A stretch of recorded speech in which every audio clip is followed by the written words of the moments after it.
MST CT 2025 crash course series के अंदर अभी तक हम लोगों ने फिजिकल केमिस्ट्री के सारे इंपॉर्टेंट चैप्टर जो थे क्लास 12 के, इनका सिलेबस हमारा कंप्लीट हो गया है। क्लास 12 से हम लोगों ने इन ऑर्गेनिक केमिस्ट्री से कोऑर्डिनेशन कंपाउंड कर लिया है। केमिकल बॉन्डिंग का हमारा इंपॉर्टेंट सेशन जो है कंप्लीट हो गया है। And today we are going to start with the physical chemistry atomic structure, class 11 का है। एमएसटी सीटी 2025 के अंदर मुझे लगता है कि अभी तक इसका जो वेटेज रहा है वो लगभग 1 से 2 क्वेश्चन का वेटेज जो है ऑन एन एवरेज रहा है। और ये चैप्टर जो है ये थोड़ा सा मिक्स टाइप का सवाल आते हैं। मैक्सिमम सवाल इनके जो कैलकुलेशन बेस्ड है और थोड़े सवाल जो है बोर्स थ्योरी, पॉलिज प्रिंसिपल, अब्बा प्रिंसिपल, इनके डेफिनेशन बेस्ड सवाल भी इसके अंदर पूछे गए हैं। तो hello students, my self Sanjay Patil and welcome to our YouTube channel Logical Catalyst. So today we are going to discuss about the atomic structure. इस पूरे चैप्टर के अंदर हम लोग इसके जो कॉन्सेप्ट्स है एज वेल एज इसके जो PYQs हम डिस्कस करेंगे and at the end you will find that कि आपका जैसे coordination compound, chemical bonding, organic chemistry का सेशन रहा है, वैसे ही इंटरेस्टिंग सेशन जो इस चैप्टर के अंदर आपका रहने वाला है and definitely will get a confidence to get 100% in chemistry in MST CT 2025. तो चलिए without delay let's start with the atomic structure and its concept. तो सबसे पहले यहाँ पे हम ये समझ लेते हैं कि इसकी जो थियरी पार्ट्स है इसके अंदर हमारे पास सिलेबस में क्या क्या है। तो सबसे पहले देख लेते हैं कि रेडियस ऑफ एटम और रेडियस ऑफ न्यूक्लियस के बीच में क्या रिलेशन होता है। तो radius of the atom and radius of the nucleus, nucleus बहुत छोटा होता है एटम के कंपैरिजन में, तो उसका जो फॉर्मूला होता है radius of the atom is equal to 10⁵ radius of the nucleus के बराबर होता है। फॉर्मूलेज हमें बेसिकली यहाँ पे याद कर लेने हैं, ये इंपॉर्टेंट है। अगला पार्ट आता है हमारा कि चार्ज ऑन इलेक्ट्रॉन क्या होता है। एक इलेक्ट्रॉन के ऊपर जो चार्ज होता है उसकी वैल्यू होती है 1.6 इंटू 10⁻⁹ कूलम। माइनस इंडिकेट करता है कि इलेक्ट्रॉन्स आर निगेटिवली चार्ज। इसके बाद मास ऑफ द प्रोटॉन हमें पता होना चाहिए मास ऑफ इलेक्ट्रॉन आ गया हमारे पास 9.1, 10⁻28 ग्राम। किलोग्राम में चाहिए तो 10⁻31 किलोग्राम कर देंगे। Charge on 1 mole of electron कितना होता है ये हम लोगों ने इलेक्ट्रोकेमिस्ट्री चैप्टर के अंदर भी पढ़ा था। Charge on 1 mole of electron जो होता है ये 1 फैराडे के इक्वल होता है। अगला पार्ट आता है हमारा इंपॉर्टेंट पार्ट में आ जाता है कि कैथोड रेज और एनोड रेज की प्रॉपर्टीज के ऊपर सवाल आता है कि कैथोड रेज को हम बोलते हैं basically as the electron and they are negatively charge. और इनकी खासियत ये होती है कि nature of the cathode particles या cathode rays do not depend on the nature of the gas use in the particular discharge tube experiment and it also do not depend on the electrode that we are using in the particular experiment. मतलब हम experiment में कोई भी gas use करें, hydrogen gas ले, oxygen ले, nitrogen ले, helium ले, whatever, the nature of the cathode rays particle is always remain same। वो डिपेंड नहीं करता है। इसका मतलब ही इलेक्ट्रॉन जो होते हैं सभी पार्टिकल्स के अंदर एक जैसे होते हैं, यही उसका मतलब है। या ऐसा बोलेंगे कि उसका जो चार्ज बाय मास वैल्यू होता है, E/m वैल्यू होता है कैथोड रेज के लिए, वो हमेशा सेम रहता है। तो इसके ऊपर भी थियोरेटिकल क्वेश्चन जो है वो एग्जाम में पूछ सकते हैं। तो एक चीज हमें पता होनी चाहिए इनके बारे में कि कैथोड रेज के लिए, कैथोड रेज मतलब ही अपने इलेक्ट्रॉन्स, कैथोड रेज पार्टिकल का मतलब ही हमारे लिए इलेक्ट्रॉन्स हो गए। और इनके लिए इंपॉर्टेंट चीज हो गई कि इनका जो चार्ज बाय मास रेशियो होता है E/m ratio always remain constant. दूसरा होता है हमारा कि एनोड रेज। एनोड रेज का मतलब होता है पॉजिटिवली चार्ज पार्टिकल्स। अब यहाँ पे ये चीज समझने वाली होती है कि बहुत सारे लोग ये गड़बड़ करते हैं कि एनोड रेज को ये प्रोटॉन मान लेते हैं। एनोड रेज बेसिकली क्या है कि ये पॉजिटिवली चार्ज न्यूक्लियस है। अब एनोड रेज आपका प्रोटॉन हो सकता है अगर हमने डिस्चार्ज ट्यूब के अंदर हाइड्रोजन गैस यूज किया हुआ है तो एनोड रे का जो पार्टिकल है प्रोटॉन होगा। बट अगर हम लोगों ने डिस्चार्ज ट्यूब एक्सपेरिमेंट में एनोड हमारा जो गैस है सपोज वो हीलियम है, ऑक्सीजन है, नाइट्रोजन है, तो उस केस में फिर हमारा एनोड रे का जो पार्टिकल है वो प्रोटॉन नहीं होगा। एनोड रे बेसिकली क्या है, तो ये पॉजिटिवली चार्ज न्यूक्लियस होते हैं।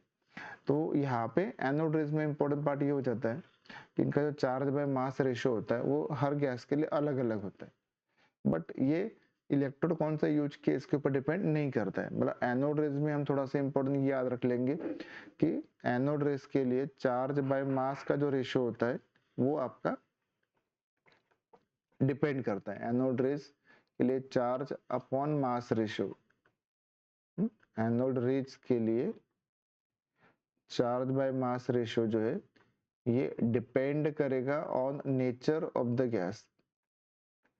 तो ये एक फैक्ट हमें याद रख लेना चाहिए। फिर अगला पार्ट आता है हमारा कि थॉमसन एटॉमिक मॉडल जो है इसके ड्रॉबैक क्या थे या इसके एडवांटेज क्या थे, ये हमें थोड़ा सा एक बार थियोरेटिकल समझ लेना चाहिए। थॉमसन मॉडल जो है this is explain that atom is a sphere of positive electricity with a number of electrons distributed within the sphere, या प्लम पुडिंग मॉडल इसको भी हम कहते हैं, बट इस मॉडल को रिजेक्ट कर दिया गया था। इसके बाद अगला पार्ट आता है हमारा रदरफोर्ड्स न्यूक्लियर मॉडल। यहाँ पे हम लोगों ने जो famous alpha particle scattering experiment है इसके बारे में स्टडी किया था। यहाँ से हमें क्या क्या चीजें पता चली है, तो एटम के अंदर एक बहुत ही स्मॉल एरिया के अंदर एक पॉजिटिव चार्ज न्यूक्लियस प्रेजेंट होता है और एटम का होल मास जो होता है यहीं पे कॉन्सेंट्रेट होता है। इलेक्ट्रॉन जो होते हैं वो इस न्यूक्लियस के सराउंडिंग में सर्कुलर ऑर्बिट्स में रिवॉल्व करते हैं। ऐसा हमें रदरफोर्ड्स के न्यूक्लियर मॉडल से पता चलता है। इंपॉर्टेंट पार्ट क्या है कि Rutherford's atomic model conclude that atom consists of two important part, nucleus जहाँ पे आपका पूरा एटम का मास कॉन्सेंट्रेट होता है और उसकी साइज जो होती है न्यूक्लियस की वो होल एटम के कंपेरिजन में बहुत स्मॉल होती है, और एक्स्ट्रा न्यूक्लियर पार्ट यहीं पे अपने वो इलेक्ट्रॉन्स होते हैं which are revolving in a circular orbits. ऐसा रदरफोर्ड्स का न्यूक्लियर मॉडल था, but this model failed to explain the stability of the atom and the line spectrum of hydrogen atom। ये इंपॉर्टेंट थे।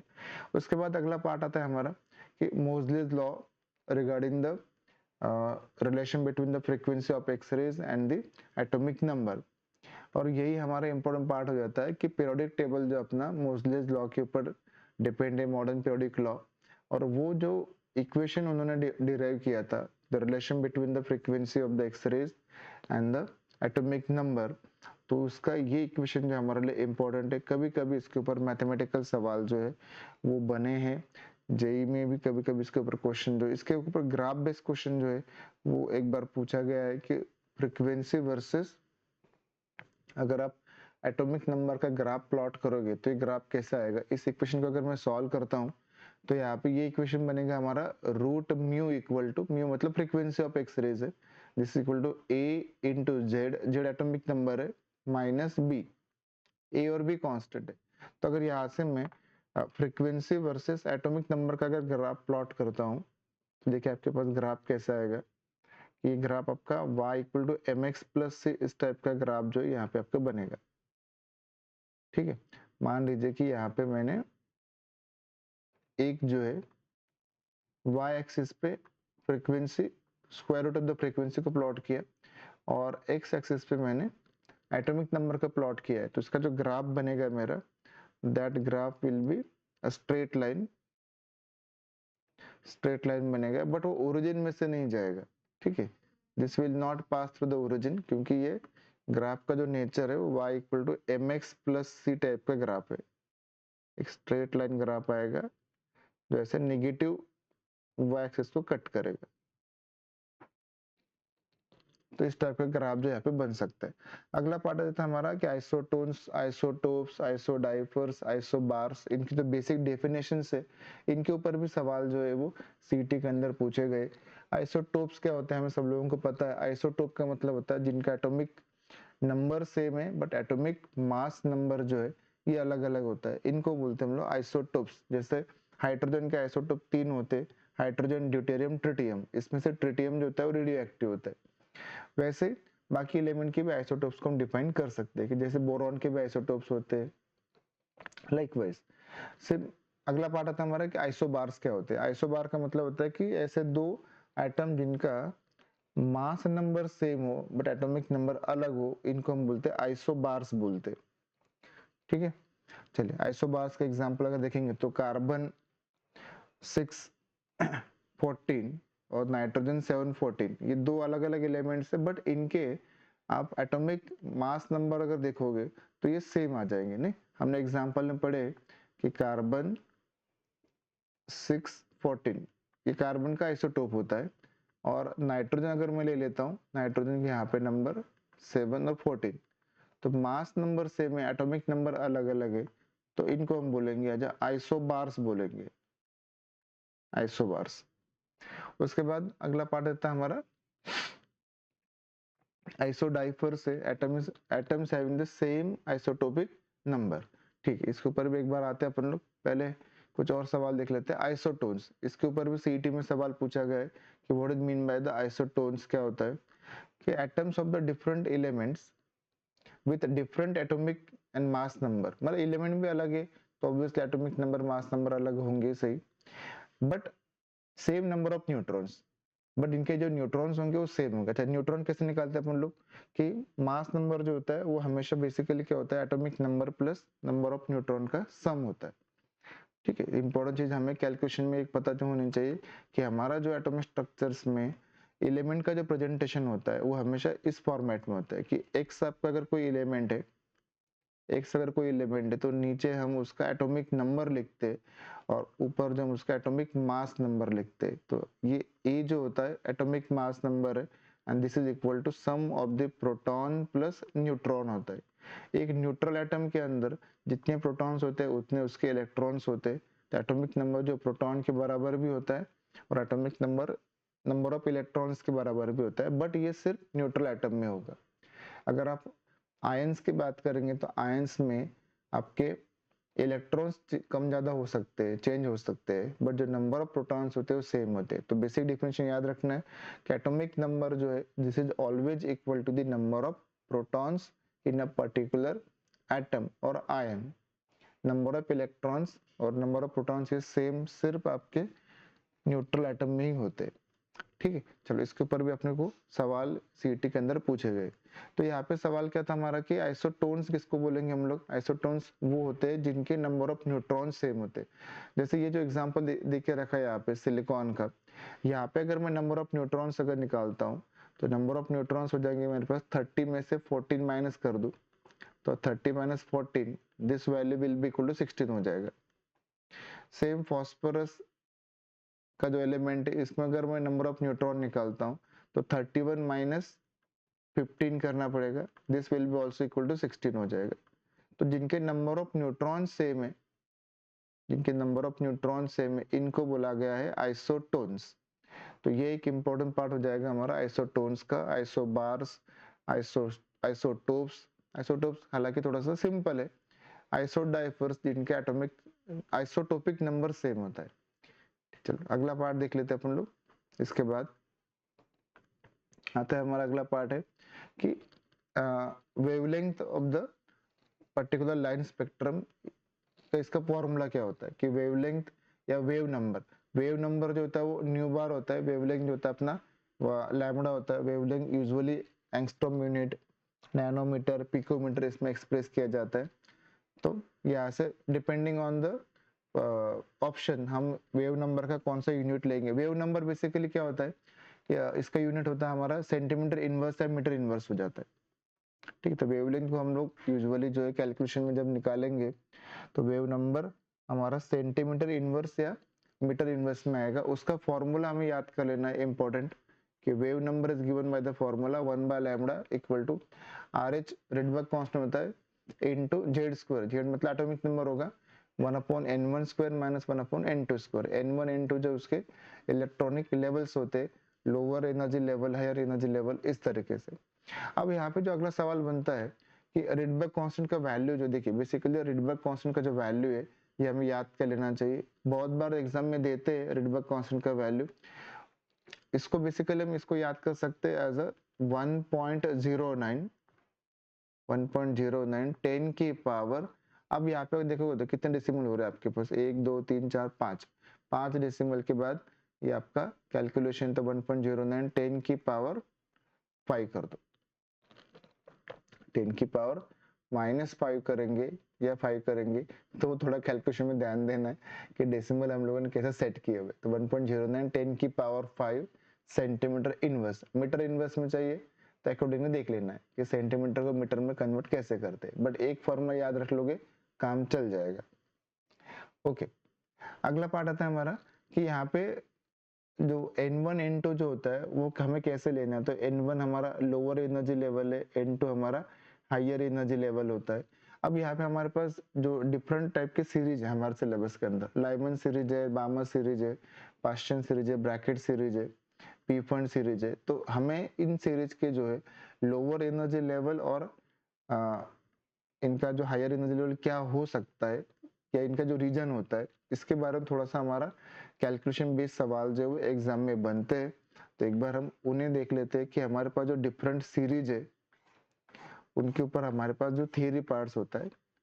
देखिए हमारे पास जो डिफरेंट काइंड ऑफ सीरीज है और इनके पर्टिकुलर रीजन्स जो है, कौन से रीजन में ये सीरीज काम करता है, इसके ऊपर थोड़ा सा थियरी पार्ट्स है। तो इनको पहले समझ लेते हैं कि लाइमन सीरीज है हमारे पास सीरीज, उनका ग्राउंड स्टेट मतलब लोअर एनर्जी लेवल, ठीक है, जिसको हम N1 बोलेंगे। और हायर एनर्जी लेवल इनका क्या क्या हो सकता है, हायर स्टेट। और अगला पार्ट आता है इनका रीजन। लाइमन सीरीज का जो ग्राउंड स्टेट होता है वो N1 इक्वल टू 1 होता है। हायर स्टेट जो होता है वो N2 will be equal to 2 3 onwards ऐसे रहेगा। और इनका जो रीजन होता है वो अल्ट्रा वायलेट रीजन में इनकी जो वेवलेंथ होती है वो लाई करती है लाइमन सीरीज की। अगला इंपॉर्टेंट पार्ट देता है हमारा, वो है हमारा बामर सीरीज। बामर सीरीज के ऊपर भी बहुत सारे सवाल जो है वो जेई में भी पूछे गए हैं, सीईटी के अंदर भी है। बामर सीरीज के अंदर जो ग्राउंड लेवल होता है N1 इक्वल टू 2 होता है और N2 will be equal to 2 onwards, मतलब 3 4 5 इस तरीके से होगा। और ये जो सीरीज होता है हमारा ये विजिबल रीजन में काम करता है। लाइमन बामर के बाद आता है हमारा पास्चन सीरीज होता है। पास्चन सीरीज का जो ग्राउंड लेवल होता है वो 3 होता है और हायर एनर्जी लेवल जो होगा वो 3 ऑनवर्ड्स होगा। तो दिस विल बी 4 5 6 ऑनवर्ड्स। और ये हमारा इंफ्रारेड रीजन में इनके जो लाइंस होती है या वेवलेंथ होती है वो लाई करती है। इसके बाद अगला सीरीज आता है हमारा वो पी फंड सीरीज होता है, लाइमन बाल्मर पास्चन। अच्छा, ब्रैकेट सीरीज होगा एक हमारा, ब्रैकेट सीरीज होगा। और ब्रैकेट सीरीज के अंदर जो हमारा ग्राउंड लेवल होता है वो होता है हमारा N1 इक्वल टू 4 होता है, N2 will be equal to 5 6 onwards. ये भी हमारा इंफ्रारेड रीजन में इनकी वेवलेंथ लाई करती है। और इसके बाद हमारा आता है सीरीज, वो है Paschen series, sorry P fund series. P fund series का जो ग्राउंड लेवल होता है वो होता है हमारा N1 इक्वल टू 5 हो जाएगा और हायर एनर्जी लेवल जो होगी that will B 6 onwards and this is far infrared. तो हमें ग्राउंड लेवल और उनके हायर एनर्जी लेवल के बारे में एक बेसिक आइडिया होना चाहिए हमारे पास जो डिफरेंट काइंड ऑफ सीरीज है, क्योंकि यहाँ से सवाल जो है वो एग्जाम में हमेशा बनते हैं और कैलकुलेशन बेस्ड सवाल आते रिडबर्ग कांस्टेंट के ऊपर या उसका जो फॉर्मूला है उसके ऊपर सवाल जो एग्जाम में बनते। अब देखिए सवाल कैसे बनेगा कि हमारा रिडबर्ग फार्मूला जो था वो था कि न्यू बार या 1/λ का जो फॉर्मूला था, या से कभी कभी न्यू बार निकालने के लिए बोलेंगे या लैम्बडा निकालने के लिए बोलेंगे। तो ये हो जाएगा हमारा Rydberg constant R H into Z square 1/n1 square minus 1/n2 square. n1 मतलब हमारा लोअर एनर्जी लेवल है, n2 हमारा हायर एनर्जी लेवल। अब कोई भी सीरीज जब हम देखेंगे, कोई भी सीरीज जैसे अल्ट्रावायलेट सीरीज है या हमारा विजिबल रीजन या कलर्ड सीरीज जो होती है जिसमें जो रेडिएशंस होते हैं वो अपने डिफरेंट कलर्स शो करते, वो वाला सीरीज है। हमारा ब्रैकेट सीरीज है, पास्चन सीरीज है, व्हाटएवर। इन एनी सीरीज, देखिए इंपॉर्टेंट पार्ट क्या बोल रहा हूँ यहाँ पे कि in any series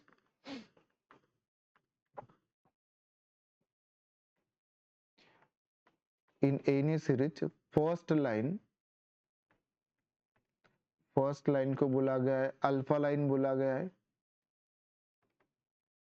second line को यहाँ पे बीटा लाइन बोला गया है, थर्ड लाइन जो होता है हमारा उसको गामा लाइन बोलते हैं। ये इंपॉर्टेंट टर्मिनोलॉजी है यहाँ पे। तो कभी डायरेक्ट क्वेश्चन भी पूछते कि फर्स्ट लाइन या अल्फा लाइन का वेव नंबर पता करो या वेव पता करो, बीटा लाइन का वेव नंबर या वेवलेंथ पता करो, इस टाइप के सवाल जो एग्जाम में बनते। थर्ड लाइन जो होगा किसी भी सीरीज का, इसको हम बोलेंगे एज अ गामा लाइन बोलेंगे। अब हमारा कोई भी सीरीज है उसमें जब फर्स्ट लाइन होगा तो that will be the transition between the ground level और उसके ऊपर का जो लेवल होगा जस्ट वन लेवल अबो, इनके बीच अपना इलेक्ट्रॉन का ट्रांजिशन होगा। तो first line of any series जो होता है इसका जो एनर्जी होता है सबसे कम होता है, लोवेस्ट एनर्जी का ट्रांजिशन फर्स्ट लाइन में होता है। और यहाँ पे वेवलेंथ जो होता है वो हाईएस्ट होता है, क्योंकि हम लोगों ने प्लैंक्स इक्वेशन में से पढ़ के रखा हुआ है। प्लैंक्स इक्वेशन के अंदर हमने ये पढ़ के रखा है कि energy is always equal to h c by lambda है। एच अपना प्लैंक्स कांस्टेंट है, सी अपना वेलोसिटी ऑफ लाइट होता है और वेवलेंथ अपना लैम्बडा है। ये हमने ऐसा देखा था कि यहाँ पे जो फ्रीक्वेंसी होता है वो सी बाय लैम्बडा होता है, ठीक है, फ्रीक्वेंसी सी बाय लैम्बडा, और वही हमारा एनर्जी का इक्वेशन जो है फ्रीक्वेंसी के टर्म में हो जाता है एच इंटू न्यू हो जाता है। एच अपना प्लैंक्स कांस्टेंट है, न्यू अपना फ्रीक्वेंसी इन हर्ट्ज या पर सेकंड बोलते। तो यहाँ से एक चीज क्लियर है कि एनर्जी और वेवलेंथ जो होता है ये इनवर्सली प्रोपोर्शनल होता है। Energy and wavelength they are inversely proportional, and energy और फ्रीक्वेंसी जो होता है वो हमेशा हमारा डायरेक्टली प्रोपोर्शनल होता है, ठीक है। अब यहाँ पे क्वेश्चन आपके पास कैसे आएंगे, देखो आपके पास सवाल आ रहा है कि फर्स्ट लाइन जब हम बोलेंगे तो फर्स्ट लाइन का मतलब होगा कि बिल्कुल इलेक्ट्रॉन क्लोज ऑर्बिट से जंप करेगा। जैसे लाइमन सीरीज है, लाइमन सीरीज का ग्राउंड लेवल जो n1 इक्वल टू 1 है, तो इसका जो लोवेस्ट एनर्जी ट्रांजिशन होगा वो 2 से 1 होगा। अगर हम बार्मर सीरीज की बात करेंगे, बार्मर सीरीज के अंदर ग्राउंड लेवल जो वो है हमारा 2 है, तो लोवेस्ट एनर्जी ट्रांजिशन जो होगा 3 से 2 होगा। वैसे अगर मैं ब्रैकेट सीरीज देखूं, पैस्टन सीरीज देखूं, इसके अंदर मैं लोवेस्ट एनर्जी ट्रांजिशन में निकाल सकता हूं। तो लोवेस्ट एनर्जी ट्रांजिशन बेसिकली वो होगा कि जहाँ पे आपके इलेक्ट्रॉन जो है बिल्कुल आपका जो ग्राउंड लेवल है उसके जस्ट एक लेवल ऊपर जो है वहां से इलेक्ट्रॉन ग्राउंड लेवल तक जंप कर रहा है। जब ऐसा केस बनेगा तो उसको हम बोलेंगे as a lowest energy transition, या उसको हम बोलेंगे जब फर्स्ट लाइन। तो फर्स्ट लाइन जब भी देखना होगा मुझे तो उसका जो n2 का वैल्यू आएगा, n2 का वैल्यू मतलब हायर एनर्जी लेवल का जो वैल्यू होगा that will be always equal to the n1 plus 1 रहेगा फर्स्ट लाइन के लिए। कोई भी सीरीज हो उसका फर्स्ट लाइन अगर मुझे निकालना है तो n1 प्लस 1 होगा। बीटा लाइन मतलब सेकेंड लाइन होगा तो उसके लिए n2 अगर मुझे निकालना होगा तो ये हो जाएगा अपना ग्राउंड लेवल प्लस ऊपर और 2 लेवल, इस तरीके से। वैसे थर्ड लाइन है तो ग्राउंड लेवल और ऊपर और अपना 3 लेवल और, इस तरीके से अपन लोग जो है कोई भी सीरीज का first line, second line, third line, alpha beta gamma line का जो ट्रांजिशन है वो हम निकाल सकते हैं। जैसे आपका मान लीजिए कि बार्मर सीरीज का आपका सवाल है, बार्मर सीरीज में आपको अगर बोला गया कि फर्स्ट लाइन का ट्रांजिशन निकालो, तो फर्स्ट लाइन का ट्रांजिशन हो जाएगा आपके लिए वहां पे 3 से 2 हो जाएगा। सेकंड जो ट्रांजिशन होगा वो 4 से 2 होगा। थर्ड ट्रांजिशन जो होगा वो 5 से 3 होगा। इस तरीके से कोई भी सीरीज के लिए हम लोग ऐसा ट्रांजिशन निकाल सकते हैं। अच्छा, अगला सवाल आता है कि कोई भी सीरीज अगर हम लेंगे तो उसका जो फर्स्ट लाइन होगा, जैसे हमने अभी बोला कि फर्स्ट लाइन जो होता है वहां पे एनर्जी सबसे कम होगा। एनर्जी अगर सबसे कम होगा तो वहां पे वेवलेंथ जो है वो सबसे ज्यादा होगा। तो लॉन्गेस्ट वेवलेंथ अगर मुझे निकालना है तो इसके ऊपर सवाल बनता है अपना, तो वो थोड़ा ध्यान में रखना पड़ेगा कि for calculation of longest wavelength use n2 nearest. ठीक है, देखिए ये इंपॉर्टेंट पार्ट हो जाएगा कि लॉन्गेस्ट वेवलेंथ अगर निकालना है तो n2 का वैल्यू क्या लेना है, बिल्कुल पास नियरेस्ट से लेना है। जैसे लाइमन सीरीज का मुझे लैम्बडा मैक्स निकालना होगा तो n2 का वैल्यू वहां पे n1 प्लस 1 मतलब 2 से 1 हो जाएगा। और शॉर्टेस्ट वेवलेंथ अगर निकालना है तो shortest wavelength of any particular series अगर निकालना है तो मुझे n2 के वैल्यू जो इन्फिनिटी पुट कर देनी। तो ये थोड़ा सा हमें याद रखना पड़ेगा कि to get the lambda max, to get lambda max wavelength we should take n2 as the nearest one. तो यहाँ पे एक बार हम नोट कर लेते हैं कि लैम्बडा मैक्स के लिए हमारा जो n2 का वैल्यू है, n2 value will be always equal to the n1 ground level plus 1 रहेगा। और हमें अगर लैम्बडा मिनिमम निकालना है मतलब एनर्जी बहुत ज़्यादा होगा। एनर्जी तभी ज़्यादा होगा जब इलेक्ट्रॉन बहुत लॉन्ग एनर्जी लेवल से, लॉन्ग डिस्टेंस से न्यूक्लियस की तरफ जंप करेगा या ग्राउंड लेवल की तरफ जंप करेगा, तब लैम्बडा मिनिमम होगा। और लैम्बडा मिनिमम निकालने के लिए हमारा जो n2 का वैल्यू है वो हमेशा आना चाहिए इन्फिनिटी आना चाहिए। अच्छा, लैम्बडा मिनिमम को हम एज ए सीरीज लिमिट भी बोलते हैं। कभी कभी क्वेश्चन आता है कि सीरीज लिमिट निकालो, तो सीरीज लिमिट या last line of the series, उस पर्टिकुलर सीरीज का सबसे लास्ट लाइन क्या होगा या उसका जो सीरीज लिमिट है, मतलब अब इसके बाद उस सीरीज जो है वो चेंज हो जाएगा, बामा से वो मान लीजिए कि पास्चन हो जाएगा, ब्रैकेट हो जाएगा, लाइमन हो जाएगा, इस टाइप का। सीरीज लिमिट मतलब last line of the series अगर मुझे निकालना रहा तो वही हो जाएगा हमारा हाईएस्ट एनर्जी ट्रांजिशन, या हम बोलेंगे एज अ लैम्बडा वहां पे मिनिमम होगा। तो लास्ट लाइन जो होता है कोई भी सीरीज का, वो लाइन ऑफ शॉर्टेस्ट वेवलेंथ होता है। और शॉर्टेस्ट वेवलेंथ निकालने के लिए हमेशा n2 का वैल्यू जो है वो हमें इन्फिनिटी लेना पड़ेगा, और 1/∞ करेंगे तो वैल्यू 0 हो जाएगा। इसलिए हमारा फॉर्मूला जो सीधा सीधा हो जाएगा 1/λ या mu bar equal to Rydberg constant into Z square upon n1 स्क्वायर। ठीक है, यहाँ पे थोड़ा सा करेक्शन है, RH इंटू जेड स्क्वायर होगा अपॉन n1 स्क्वायर। और अगर हाइड्रोजन है तो जेड की वैल्यू 1 हो जाएगी। इस तरीके से यहाँ से हम लोग जो कैलकुलेशन कर सकते हैं। तो ये फॉर्मूला हो जाएगा, लैम्बडा निकालना है तो इसको इन्वर्स कर देना है, बाकी कैलकुलेशन हमारे आसान है। ठीक है, RH इंटू जेड स्क्वायर होगा यहाँ पे फॉर्मूला, क्योंकि एटॉमिक नंबर आपका चेंज होता रहेगा। अच्छा, हमारा जो बोर्स एटॉमिक मॉडल है या जो वेव नंबर का हमारा फॉर्मूला है, ये मेनली एप्लीकेबल होता है उन पर्टिकुलर एटम्स या आयंस के लिए जिनके पास एक इलेक्ट्रॉन होता है। ठीक है, इंपॉर्टेंट हमें कंक्लूजन याद रखना है कि आगे हम पढ़ेंगे इसे कि ये जो फॉर्मूला है, इंपॉर्टेंट फॉर्मूला, यहाँ पे ये हम यूज करेंगे, use for one electron atom और आयंस, इनके लिए फॉर्मूला हमारा यूज होने वाला है जिनके पास एक इलेक्ट्रॉन। अब एक इलेक्ट्रॉन किसके पास है, तो एक इलेक्ट्रॉन हमारा हाइड्रोजन एटम के पास होता है, उसके लिए हम ये यूज कर सकते हैं। एक इलेक्ट्रॉन हमारा हीलियम प्लस के लिए हो जाएगा। ठीक है, हाइड्रोजन के लिए यूज कर सकते हैं। हीलियम प्लस में अगर देखेंगे तो हीलियम का एटॉमिक नंबर होता है 2, बट +1 कर दिया मतलब एक इलेक्ट्रॉन लॉस हो गया, उसके लिए चल सकता है। हमारा ये लिथियम 2+ के लिए चल सकता है, ये हमारा बोरॉन बेरिलियम 3+ के लिए चल सकता है, ये फॉर्मूला हमारा बोरॉन 4+ के लिए चल सकता है। मतलब जिनके पास एक इलेक्ट्रॉन है उनके लिए ये फॉर्मूला यूजफुल है। तो इनके एटॉमिक नंबर हमें पता होने चाहिए। हाइड्रोजन का एटॉमिक नंबर 1 है, हीलियम का नंबर 2 है, लिथियम का नंबर 3 है, बेरिलियम का नंबर जो है वो अपना 4 है, बोरॉन का नंबर जो है 5 है, बट 4+ है मतलब 4 इलेक्ट्रॉन लॉस हो गए, तो 5 में से 4 माइनस कर दो तो एक इलेक्ट्रॉन बचेगा। तो ये भी बहुत बार सवाल बनता है कि बोर्स एटॉमिक मॉडल जो है किसके लिए एप्लीकेबल है। This is applicable only for those particular atom और आयंस जिनके पास एक इलेक्ट्रॉन होता है, और एटॉमिक नंबर एग्जाम में आपको देंगे नहीं, तो आपको इनके एटॉमिक नंबर जो याद कर लेने। n1 n2 क्या है ये हमने समझ लिया, n1 लोअर लेवल है, n2 हायर लेवल है। लैम्बडा मैक्स निकालना है तो n2 का वैल्यू n1+1 होना चाहिए। लैम्बडा मिनिमम निकालना है या लास्ट लाइन निकालना है तो n2 का वैल्यू हमें इन्फिनिटी लेना है। इतना पार्ट हमारा इंपॉर्टेंट है, यहाँ पे कैलकुलेशन बेस्ड सवाल आते हैं। अगला क्वेश्चन आता है इनका कि नंबर ऑफ स्पेक्ट्रल लाइंस पता करो।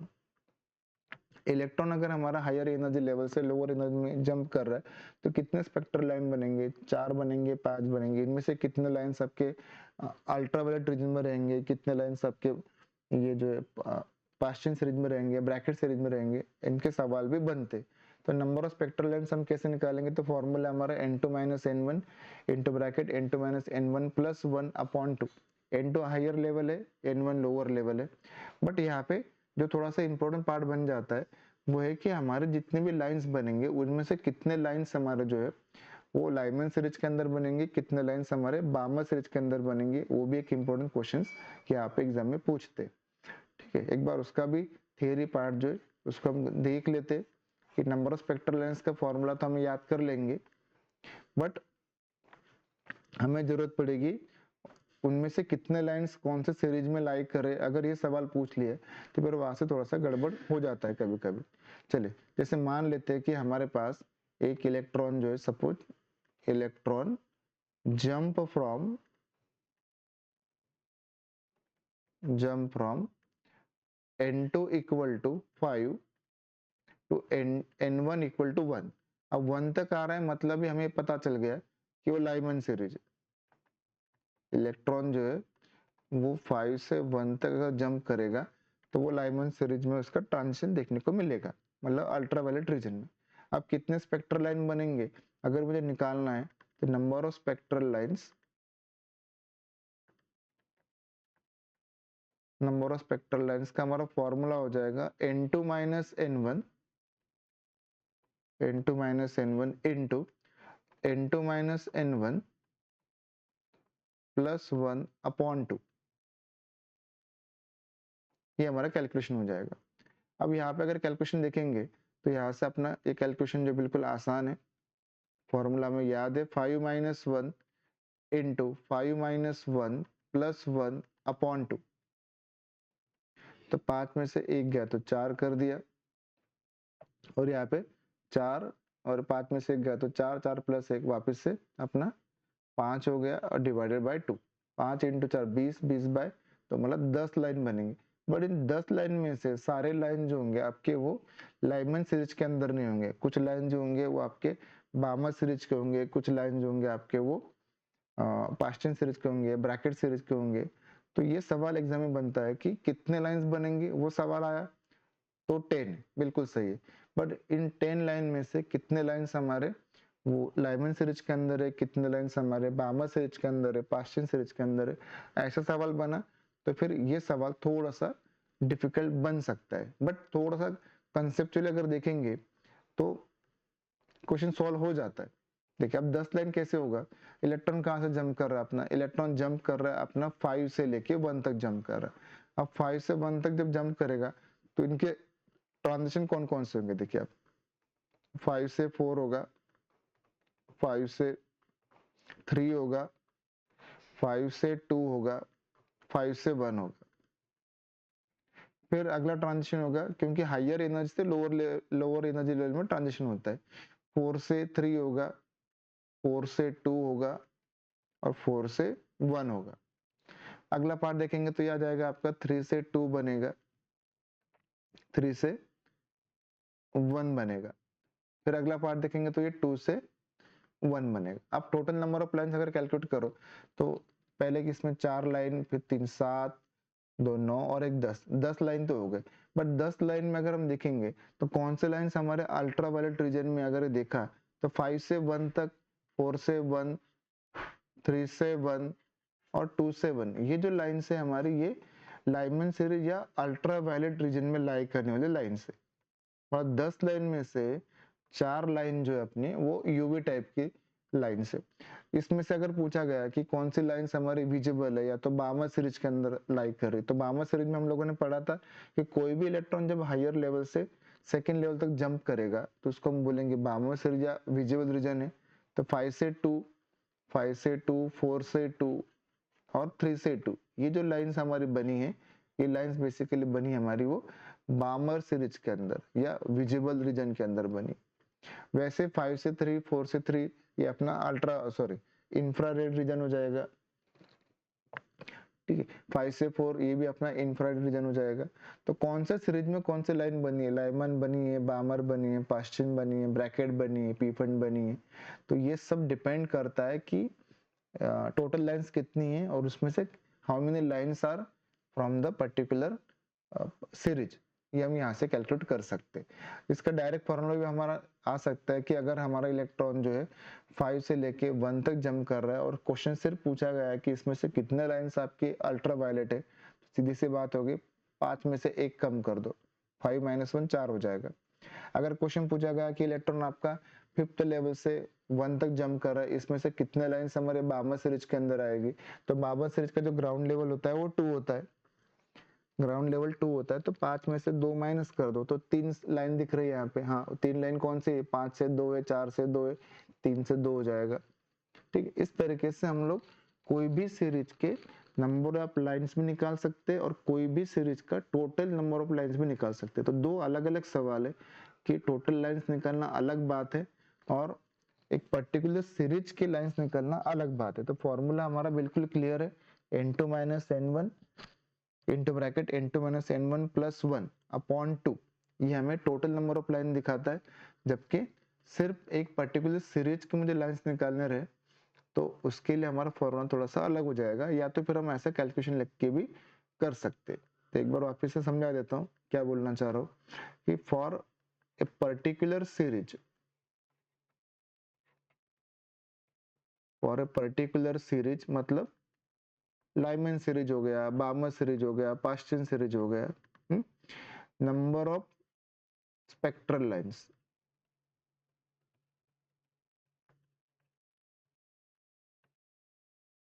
ये हो जाएंगे हमारे पास n2 माइनस n1, n1 मतलब वो ग्राउंड लेवल है, n1 ग्राउंड लेवल या स्टेट बोलो आप for particular series, for particular series, series जैसे कि अपना लाइमन सीरीज है तो n1 का वैल्यू 1 है, बामर सीरीज है तो n1 का वैल्यू हमारा 2 है, वैसे पास्टियन सीरीज है, ब्रैकेट सीरीज है, पीफंड सीरीज है, इनका ग्राउंड लेवल हम निकाल सकते हैं। n2 क्या हो जाएगा, n2 हो जाएगा हमारा higher energy level, higher energy level. जैसे इस केस में हमारा जो क्वेश्चन था, यहाँ पे हमारा क्वेश्चन क्या था कि इलेक्ट्रॉन जंप कर रहा है अपना 5th से लेके 1 तक, और क्वेश्चन पूछा गया कि सिर्फ लाइमन सीरीज में कितने लाइंस लाई करेंगे, तो मैं बोलूंगा कि 5 में से 1 माइनस कर दो तो 4 लाइंस। हाँ, तो 4 लाइन दिख रहे थे मुझे, यहाँ पे 4 लाइन हम देखे ही थे। कौन कौन से थे, 5 से 1, 4 से 1, 3 से 1, 2 से 1। अगर यही सवाल पूछा गया होता कि इलेक्ट्रॉन आपका 5 से ग्राउंड लेवल तक जंप कर रहा है, 1 तक जंप कर रहा है, इनमें से कितने लाइंस आपके जो है वो बामर सीरीज के अंदर आ रहे हैं, ये अगर मुझे देखना रहा तो बामर सीरीज के अंदर ग्राउंड लेवल 2 होता है, तो 5 में से 2 माइनस करो, 3 लाइंस, तो 5 से 2, 4 से 2, 3 से 2। तो ऐसे हम हर एक सीरीज के नंबर ऑफ लाइन भी निकाल सकते हैं और टोटल नंबर ऑफ लाइंस भी निकाल सकते हैं। तो एग्जाम में क्वेश्चन कैसे आता है इसके ऊपर हमारा डिपेंड करेगा कि हमें फॉर्मूला कैसा यूज करना है। तो फॉर्मूला इंपॉर्टेंट था, वो हमें याद रखना था कि नंबर ऑफ स्पेक्ट्रल लाइंस हम कैसे निकालेंगे। नंबर ऑफ स्पेक्ट्रल लाइन निकालेंगे हम लोग n2 minus n1 into bracket n2 minus n1 plus 1 by 2। But हर एक सीरीज का ग्राउंड लेवल जो याद करना पड़ेगा, लाइमन, बामर, पास्टियन, ब्रैकेट, पीफन, इनका रीजन याद करना पड़ेगा। लाइमन का रीजन यूवी है, बामर का रीजन विजिबल था, ठीक है, बाकी जो रीजन है सारे वो इंफ्रारेड है, ऐसे याद कर लेंगे। फिर अगला सवाल जो बनता है, मैक्सिमम जो क्वेश्चन सीटी के अंदर पूछे गए हैं और जेई के अंदर भी आते हैं, वो है रेडियस ऑफ nth ऑर्बिट को लेके। फॉर्मूला में याद कर लेना है, radius of nth orbit, this is given by the formula 0.529 n square by Z, n square by Z. और ये कैलकुलेशन आता है हमारा एंगस्ट्रॉम यूनिट के अंदर। अगर आपको पिकोमीटर में चाहिए तो हम बेसिकली 1 एंगस्ट्रॉम कितना होता है अपना, क्योंकि कैलकुलेशन आपको नैनोमीटर में पूछ सकते हैं, पिकोमीटर में पूछ सकते हैं, डिपेंड करेगा। 1 एंगस्ट्रॉम इक्वल टू 10 की पावर माइनस 10 मीटर होता है। 1 नैनोमीटर अगर मुझे देखना रहा तो ये होता है हमारा 10 की पावर माइनस 9 मीटर हो जाएगा। और 1 पिकोमीटर अगर देखना रहा तो 1 पिकोमीटर हो जाएगा हमारा 10 की पावर माइनस 12 मीटर हो जाएगा। तो यही कैलकुलेशन अगर मुझे मान लेते कि पिकोमीटर में करना है और ये एंगस्ट्रॉम में था, तो ये वैल्यू आ जाएगा हमारा 52.9 n स्क्वायर बाय जेड, ये आंसर आ जाएगा मेरा पिकोमीटर के अंदर। ठीक है, तो मेन एक फॉर्मूला याद कर लो, वहां से बाकी फॉर्मूले हम ऑन द स्पॉट डिराइव कर सकते। n वो अपना ऑर्बिट नंबर है, ठीक है, फर्स्ट ऑर्बिट है, सेकेंड ऑर्बिट है, थर्ड ऑर्बिट है, या एनर्जी लेवल बोलो। और जेड जो है बेसिकली एटॉमिक नंबर है। यहाँ पे हमें याद कर लेना है कि एन क्या है, तो एन अपना वो ऑर्बिट का नंबर है, ऑर्बिट नंबर, मतलब फर्स्ट ऑर्बिट है, सेकेंड ऑर्बिट है, इस तरीके से। और जेड क्या है, तो जेड अपना एटॉमिक नंबर है। वापस से याद रखना है कि ये हमारा जो फॉर्मूला है वो सिर्फ और सिर्फ यूज होता है उन पर्टिकुलर एटम्स या आयंस के लिए जिनके पास एक इलेक्ट्रॉन होता है। चलो, तो यहाँ से कंटिन्यू करते आगे। देखिए तो रेडियस ऑफ nth ऑर्बिट कैसे निकालना है, ये फॉर्मूला हमने सीख लिया है। अब यहाँ पे सवाल बन जाता है आपका कि फर्स्ट ऑर्बिट का रेडियस निकालो, सेकेंड ऑर्बिट का रेडियस निकालो, second excited state, first excited state. यहाँ पे थोड़ा सा ध्यान में रखना पड़ेगा हमें कि फर्स्ट एक्साइटेड स्टेट अगर बोलेंगे, सेकेंड एक्साइटेड स्टेट बोलेंगे, तो उसका मतलब अलग अलग होता है। ग्राउंड लेवल जो होता है हमारा बेसिकली वो हमेशा 1 रहेगा। कि ग्राउंड लेवल जब बोलेंगे, देखिए ध्यान में रखना, फॉर्मूला हमारा क्या था कि radius in nth orbit this is given by the formula 0.529 into n square by z। z अपना एटॉमिक नंबर है और ये उन्हीं के लिए एप्लीकेबल होगा जिनके पास एक इलेक्ट्रॉन होगा। तो बेरिलियम हमारा हो गया 3+ है, लिथियम 2+ है, बोरॉन 4+ है, हीलियम प्लस है, हाइड्रोजन है, इनके लिए एप्लीकेबल है। बस यहाँ पे थोड़ा सा लैंग्वेज में इंपॉर्टेंट है पार्ट है कि ग्राउंड लेवल जब बोलेंगे तो ग्राउंड लेवल का मतलब हो जाएगा हमारा n इक्वल टू 1 हो जाएगा। Ground level n equal to 1 है। बट अगर बोलेंगे कि फर्स्ट एक्साइटेड स्टेट है, फर्स्ट एक्साइटेड स्टेट अगर है तो n का वैल्यू जो है वो आपका 2 हो जाएगा।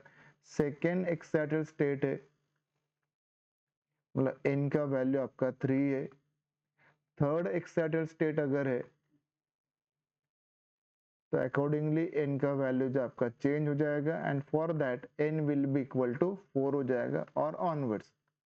इस तरीके से बेसिकली अपने को सिस्टम समझना पड़ेगा कि हमारे पास जो मॉडल है बोर्स एटॉमिक मॉडल, जिसके ऊपर ये पूरे फॉर्मूले डिराइव किए हुए कि एक न्यूक्लियस है, एक हमारा फर्स्ट एनर्जी लेवल है, एक हमारा सेकेंड एनर्जी लेवल है, फिर हमारा third energy level, fourth energy level, इस तरीके से। तो जो फर्स्ट एनर्जी लेवल है वही हमारा ग्राउंड स्टेट है, उसके बाद हायर एनर्जी लेवल और फर्दर एनर्जी लेवल बढ़ता जाएगा। As we go away from the nucleus energy increases, ऐसा वो कॉन्सेप्ट है।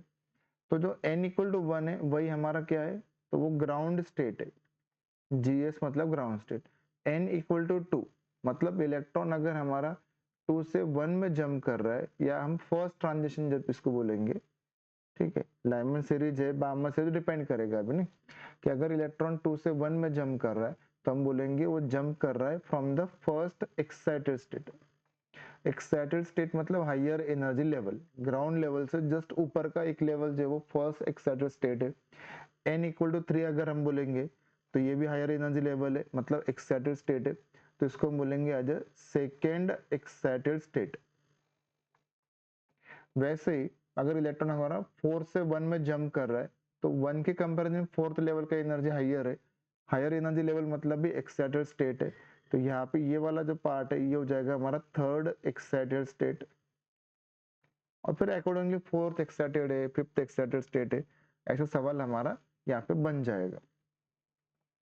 कैलकुलेशन बेस्ड सवाल आते हैं, बस अपने को लैंग्वेज यहाँ पे समझ लेना होता है, बाकी ज्यादा डिफिकल्ट सवाल इनके बनेंगे नहीं।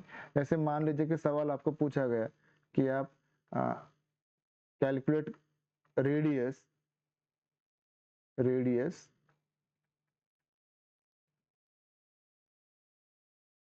Of first excited state in lithium 2+, ऐसे बोला गया। तो लिथियम 2+ बोला गया है, तो हमें समझ लेना है कि यहाँ पे जेड का जो वैल्यू है वो तो अपना कितना हो जाएगा, 3 हो जाएगा। लिथियम 2+ है, एटॉमिक नंबर लिथियम का 3 होता है, ये मैंने पता कर लिया।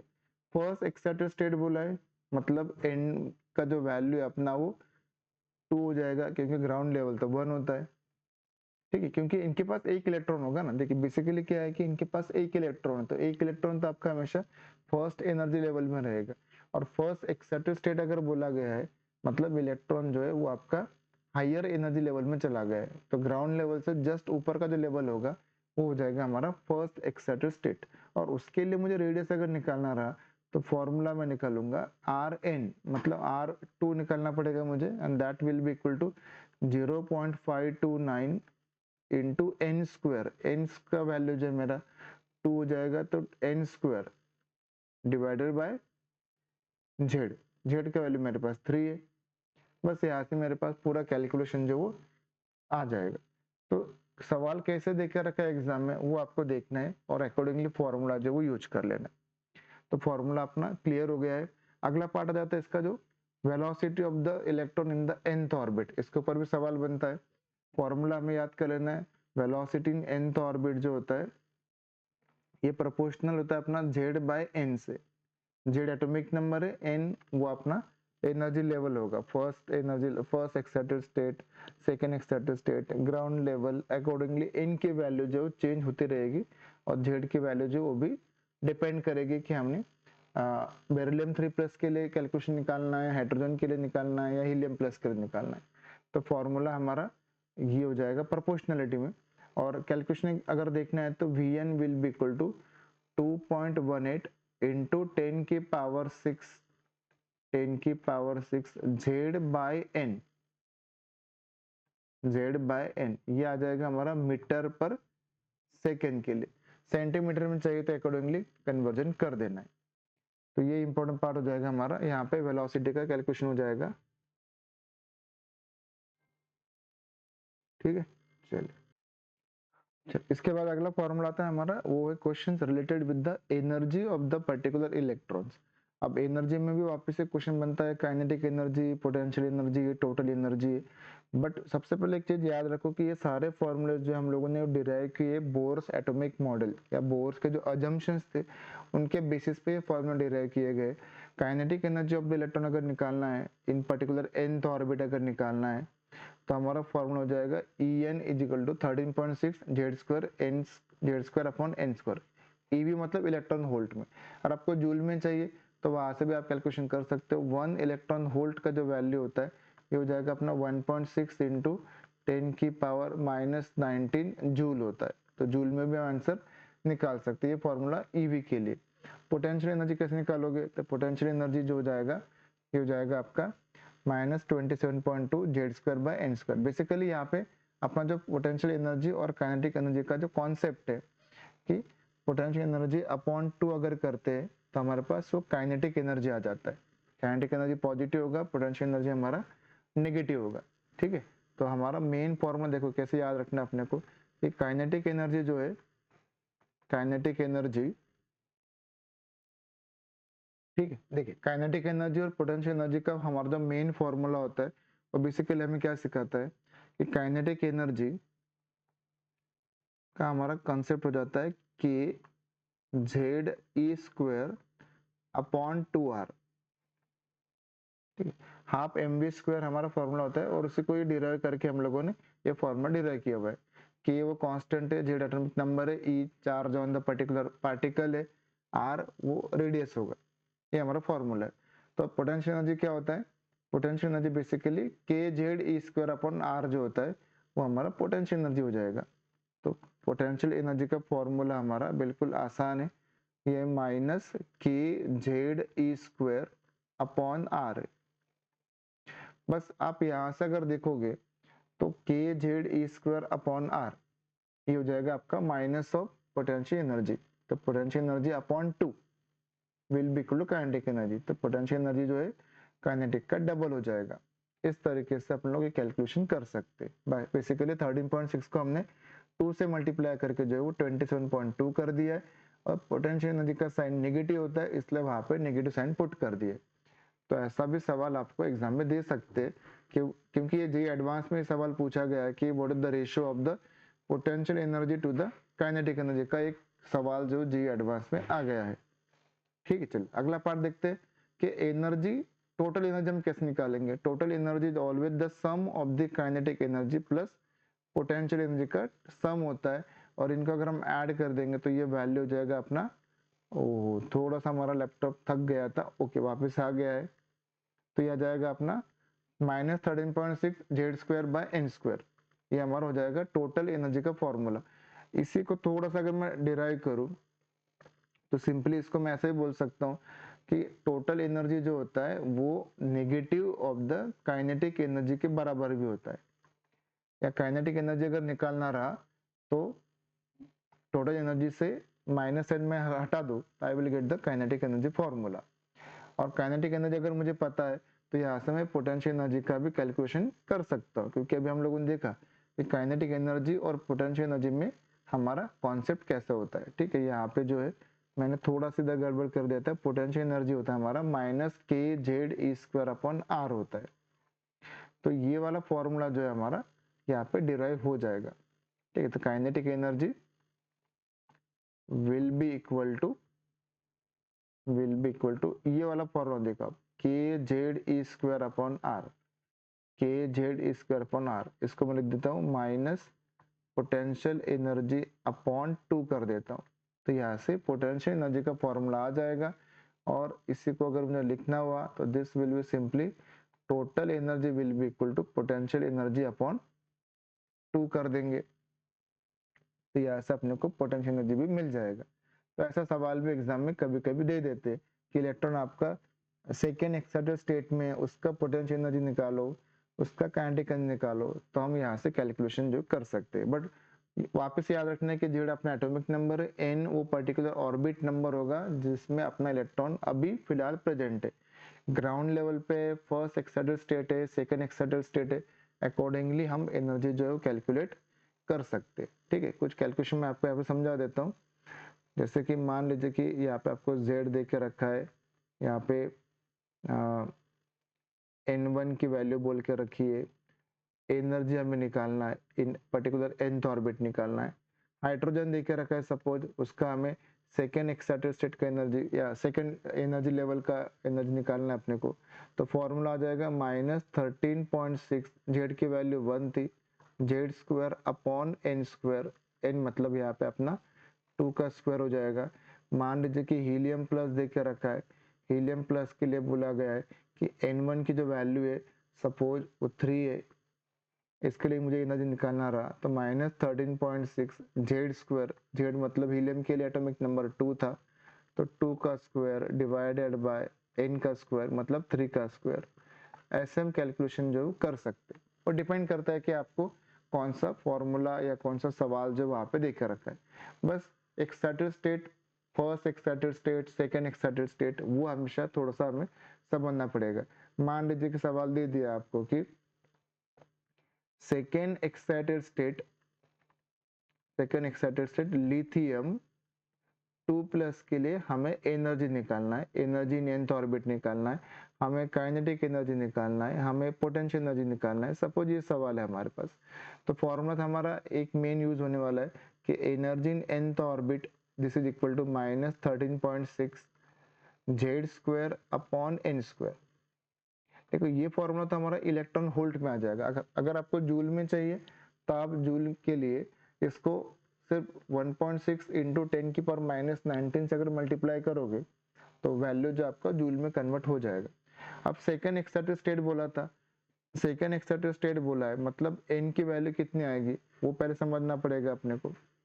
Second excited state of lithium 2+, तो सेकेंड एक्साइटेड स्टेट हो जाएगा। देखो फर्स्ट एक्साइटेड तो ग्राउंड लेवल क्या होगा इसका, ग्राउंड लेवल होगा इसका n1 इक्वल टू 1, क्योंकि लिथियम 2+ में एक इलेक्ट्रॉन होगा और एक इलेक्ट्रॉन आपका ग्राउंड लेवल मतलब फर्स्ट ऑर्बिट में रहेगा।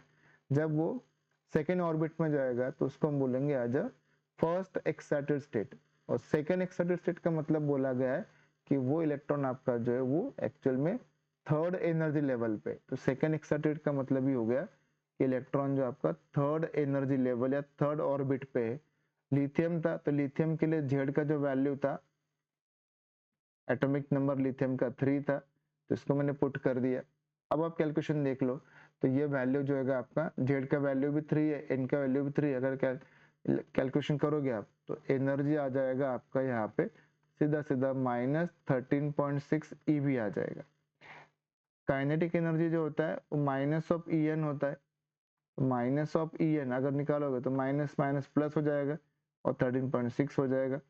पोटेंशियल एनर्जी अगर निकालना रहा तो पोटेंशियल एनर्जी का फॉर्मूला क्या था अपना, this is 2 time energy in nth orbit होता है। एनर्जी इन nth ऑर्बिट आपका -13.6 था, उसका डबल कर दो आप तो आपके पास वो पोटेंशियल एनर्जी का फॉर्मूला जो है वो आ जाएगा। तो यहाँ पे हो जाएगा 2 टाइम्स -13.6। तो इस तरीके से जो है हम यहाँ पे कैलकुलेशन कर सकते हैं, ठीक है। तो ये ऐसे हमारे कैलकुलेशन बेस्ड सवाल जो है ये जेई में भी बनते हैं और सीटी के अंदर भी बनते हैं। फिर अगला पार्ट आता है हमारा नंबर ऑफ रिवोल्यूशंस पर सेकंड। एक पर्टिकुलर अपना इलेक्ट्रॉन जो है एक पॉइंट में से कितनी बार उस पर्टिकुलर ऑर्बिट में रिवॉल्व कर रहा है, that is called the number of revolutions या frequency.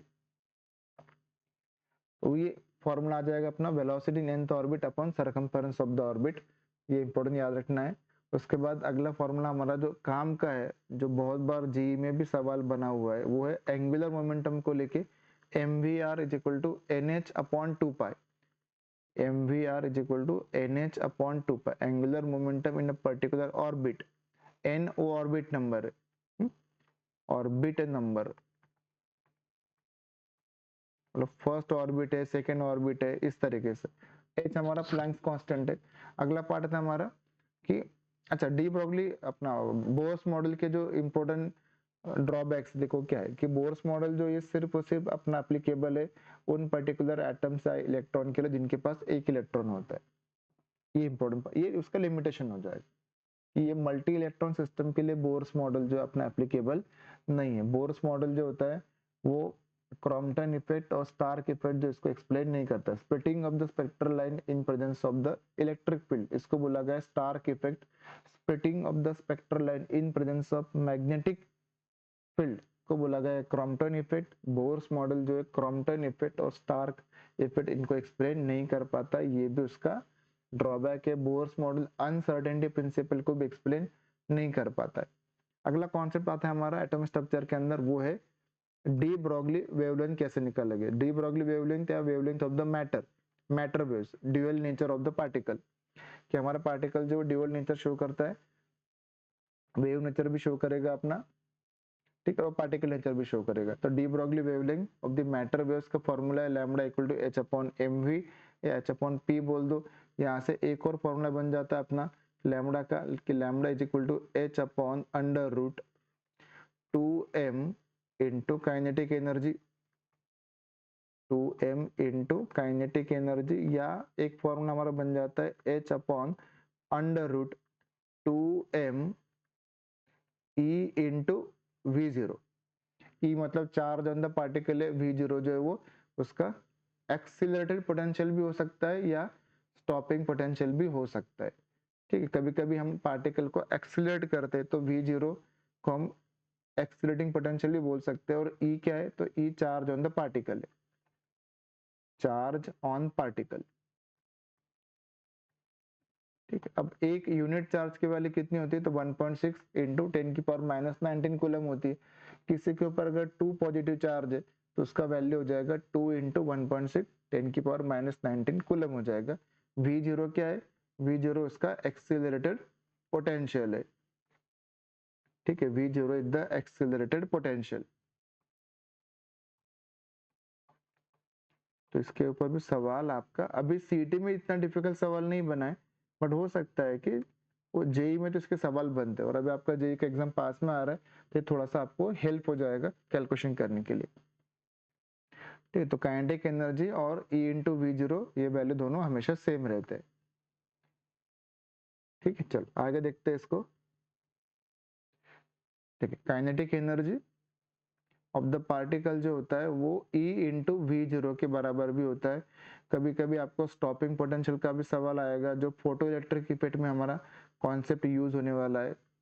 Stopping potential is also given by the formula E into v0। E charge on the particle है, v0 उसका पोटेंशियल होगा। ठीक है, चलो इसको आगे एक बार समझ लेना है अपने को। अब पार्टिकल को कौन सा अपना अल्फा पार्टिकल है या लिथियम 2+, अल्फा पार्टिकल मतलब हीलियम प्लस, लिथियम 2+ है, बेरिलियम 3+ है, हाइड्रोजन है, इलेक्ट्रॉन है।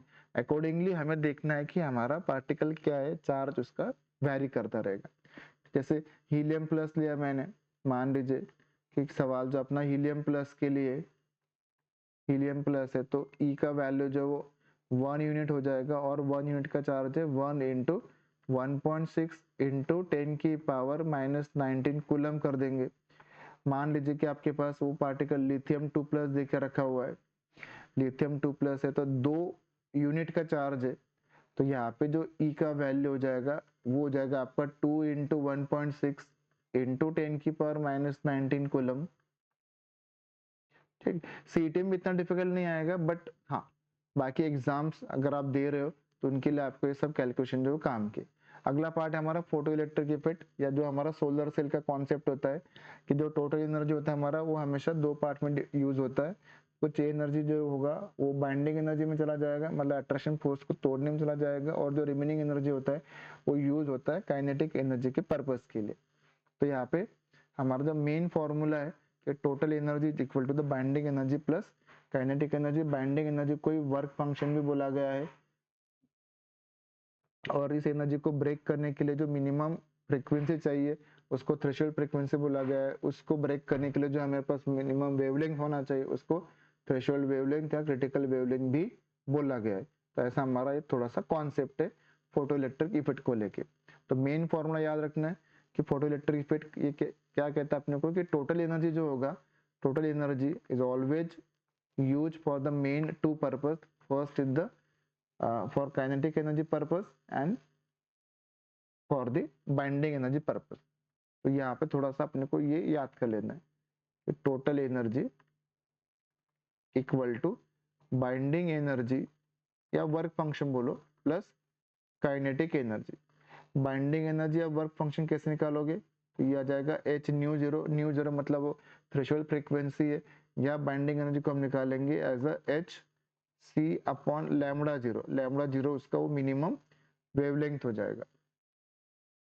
काइनेटिक एनर्जी हमारा as usual half m v square निकालेंगे। टोटल एनर्जी कैसे निकालोगे, तो टोटल एनर्जी आ जाएगा हमारा एच सी अपॉन लैम्बडा कर दो, या इसको हम एच न्यू बोल दो। यहाँ से अपने को काइनेटिक एनर्जी का कैलकुलेशन जो मिल जाएगा। अच्छा, इंपॉर्टेंट पार्ट क्या है, ये काइनेटिक एनर्जी जो है of the emitted photo electron, जो इलेक्ट्रॉन बाहर निकलता है उसको हम फोटो इलेक्ट्रॉन बोलते हैं। तो kinetic energy of the emitted photo electron जो है ये सिर्फ और सिर्फ उस पर्टिकुलर लाइट की जो वेवलेंथ होगी या फ्रीक्वेंसी की उसके ऊपर डिपेंड करेगा, ये उस लाइट की इंटेंसिटी के ऊपर डिपेंड नहीं करता है। Number of photo electrons emitted जो होगा वो इंटेंसिटी ऑफ लाइट के ऊपर डिपेंड करेगा और वो प्रोपोर्शनल होगा। Number of electrons emitted is proportional to the intensity of light, but उसके जो वेलोसिटी होगी या काइनेटिक एनर्जी जो है वो इंटेंसिटी पे डिपेंड नहीं करेगा।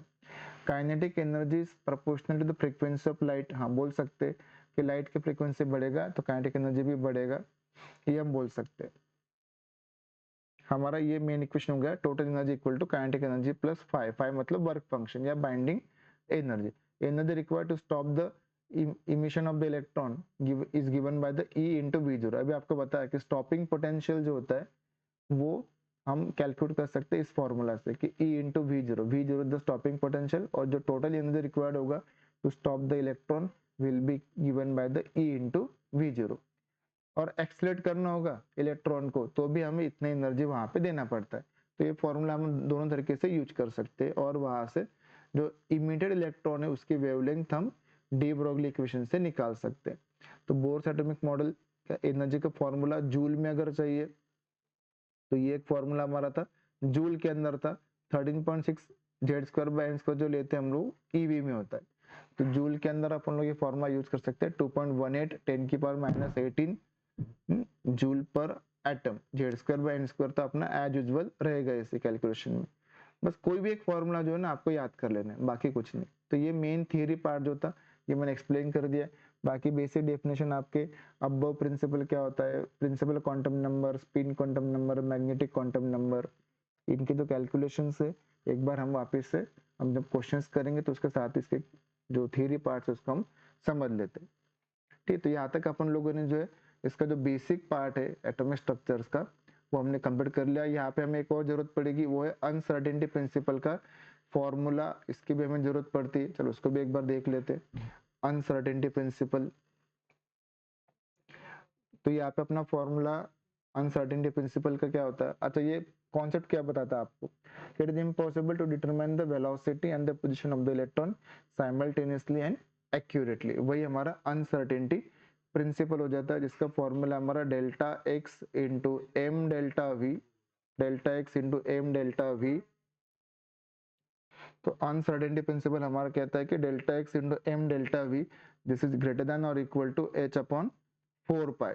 यहाँ पे डेल्टा एक्स जो है वो हमारा अनसर्टेनिटी इन पोजीशन है, this is uncertainty in measurement of position है, और जो डेल्टा वी है वो uncertainty in measurement of velocity है।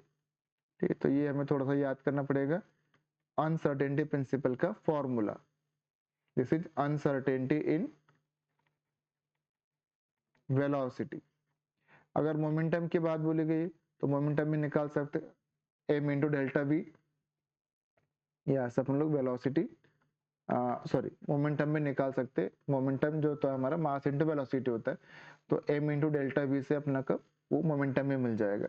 कभी कभी सवाल आपको मोमेंटम के लिए भी पूछ सकते हैं, तो m into delta we basically क्या है, ये हो जाएगा अपना अनसर्टेनिटी इन मोमेंटम हो जाएगा, अनसर्टेनिटी मोमेंटम। फिर बाकी जो हमारा कॉन्सेप्ट डेफिनेशन वो है हमारे पाउलिस प्रिंसिपल क्या होता है, उसके बाद हमारा अबव प्रिंसिपल क्या है, इनके जो बेसिक डेफिनेशन है वो भी पूछे गए। अबव प्रिंसिपल हमें ये समझाता है कि electron first enter in the lower energy level and then it goes to the higher energy level of the different orbitals हम कैसे डिसाइड करते हैं, it decided on the basis of the n plus L rule. n मतलब अपना principal quantum number होता है, L अपना azimuthal quantum number होता है। यहाँ से हम वो एनर्जी का कैलकुलेशन जो वो कर सकते हैं। पाउलिस प्रिंसिपल हमें क्या समझाता है, ये समझाता है कि no two electrons can have the same values of the all four possible quantum numbers। किसी भी दो इलेक्ट्रॉन के लिए चार क्वांटम नंबर की वैल्यू सेम नहीं हो सकती, एटलीस्ट वो अपने स्पिन क्वांटम नंबर तो डिफर करेंगे इसे। या यही कहना चाहता है कि एक ऑर्बिटल के अंदर जो दो इलेक्ट्रॉन रहते हैं उनके हमेशा स्पिन क्वांटम नंबर की वैल्यू जो वो अलग अलग होती है। हंस रूल हमें सिखाता है कि जब भी energy of the orbitals equal हो या degenerate orbitals हो, तो pairing will not take place unless and until every single orbital will get at least one electron each। तो ऐसा वो degenerate orbital का भी हमारा कॉन्सेप्ट वहाँ पे होता है। एक इम्पोर्टेंट जो क्वेश्चन आता है एनर्जी लेवल के लेके, बहुत लोगों को कंफ्यूजन रहता है। यहाँ पे अपने पास दो एनर्जी लेवल का या इलेक्ट्रॉनिक कॉन्फ़िगरेशन का कॉन्सेप्ट है। एक है कि हाइड्रोजन एटम के लिए, और हाइड्रोजन एटम हमारा जो एनर्जी लेवल का अरेंजमेंट है वो किस तरीके से कि 1s is less than 2s equal to 2p, this is less than 3s equal to 3p equal to 3d, this is less than 4s equal to 4p equal to 4d equal to 4f, ऐसा है and continue. But अगर हमारे पास multi electron atom है तो उनके लिए पर ऐसा नहीं है।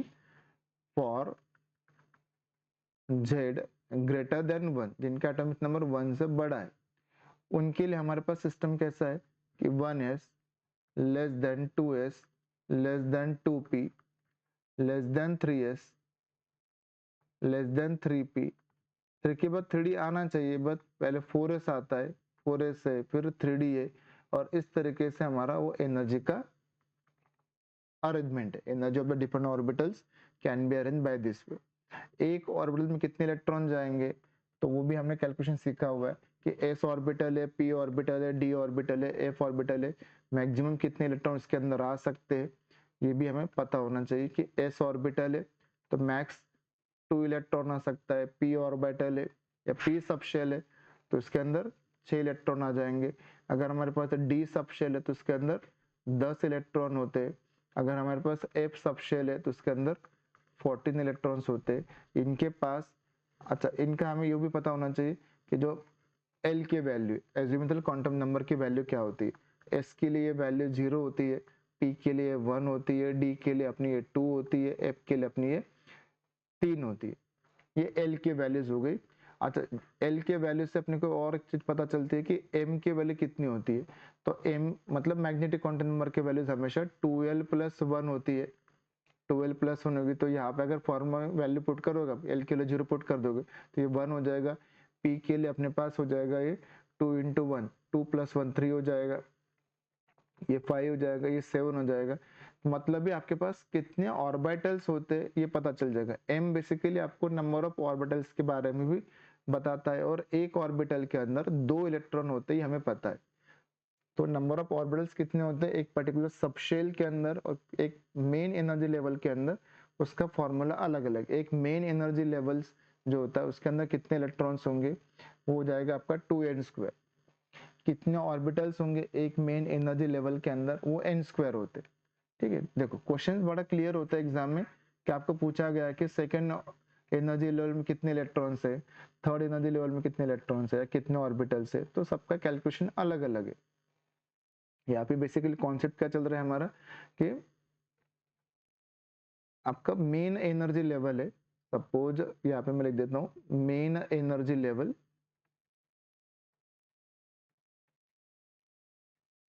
मेन एनर्जी लेवल, और उसके बाद हम देख लेते हैं नंबर ऑफ ऑर्बिटल्स। अगर आपका फर्स्ट मेन एनर्जी लेवल है तो नंबर ऑफ ऑर्बिटल जो आपके पास वो 1 है। सेकंड मेन एनर्जी लेवल है तो नंबर ऑफ ऑर्बिटल आपके पास 4 है। ठीक है, थर्ड मेन एनर्जी लेवल है तो नंबर ऑफ ऑर्बिटल्स आपके पास टोटल कितने हो जाएंगे आपके पास पे, देखो 3s है, 3p है, 3d है, 3d के 5, 3p के 3, 8 और एक 9, ये 9 हो जाएगा। मतलब कॉन्सेप्ट हमें क्या सिखा रहा है कि नंबर ऑफ ऑर्बिटल जो होते हैं वो बेसिकली क्या होते हैं, तो they are just equal to the n² होता है। एनर्जी लेवल जो आपका वो n है तो number of orbital in the particular energy level वो n² हो जाते हैं, और n² के अंदर फिर हमारा जो डिस्ट्रीब्यूशन हो किस तरीके से अगर वो देखना है तो वो हम देख सकते हैं यहाँ पे कि जो 4 ऑर्बिटल हमें दिख रहे हैं तो 4 ऑर्बिटल में हमारे पास कैसा है, n = 2 में 4 ऑर्बिटल कौन से होंगे, तो यहाँ पे आप देखो तो 2s होता है और 2p होता है, और 2p के लिए हम डायग्राम में अगर देखेंगे तो हम ऐसे 3 ब्लॉक बनाते, मतलब ये ऑन पेपर प्रेजेंटेशन। 2s के लिए हम सिर्फ एक सिंगल ब्लॉक बनाते हैं, मतलब एक ऑर्बिटल, तो ऐसे ही अपने 4 ऑर्बिटल हो जाएंगे। जब आप n = 3 की बात करोगे तो n = 3 में हमारे पास कौन कौन होगा, n = 3 में हमारे पास 3s होगा, हमारे पास 3p होगा, हमारे पास 3d होगा। तो 3d d में अपने पास 5 ऑर्बिटल हो जाएंगे, p में अपने पास 3 ऑर्बिटल हो जाएंगे, यहाँ पे अपने पास 1 हो जाएगा। इनको अगर मैं ऐड कर दूं 5 + 3 + 1 कर दूं तो ये मेरा कैलकुलेशन 9 हो जाएगा। तो ऐसे सिंपल कैलकुलेशन बेस्ड सवाल जो एग्जाम में पूछते और हम फॉर्मूला जो है ना वहाँ पे भूल जाते। तो यहाँ तक जो है हम लोगों ने एटॉमिक स्ट्रक्चर का जो मेन थियरी पार्ट था इसको कंप्लीट कर लिया है लेक्चर 1 के अंदर।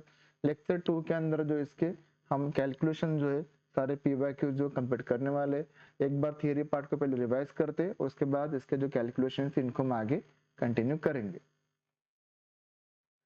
ठीक है, चलो तो आज के लेक्चर में इतना ही करते, अगले लेक्चर में हम लोग इसके कैलकुलेशन पार्ट जो कंप्लीट कर लेंगे। Thank you.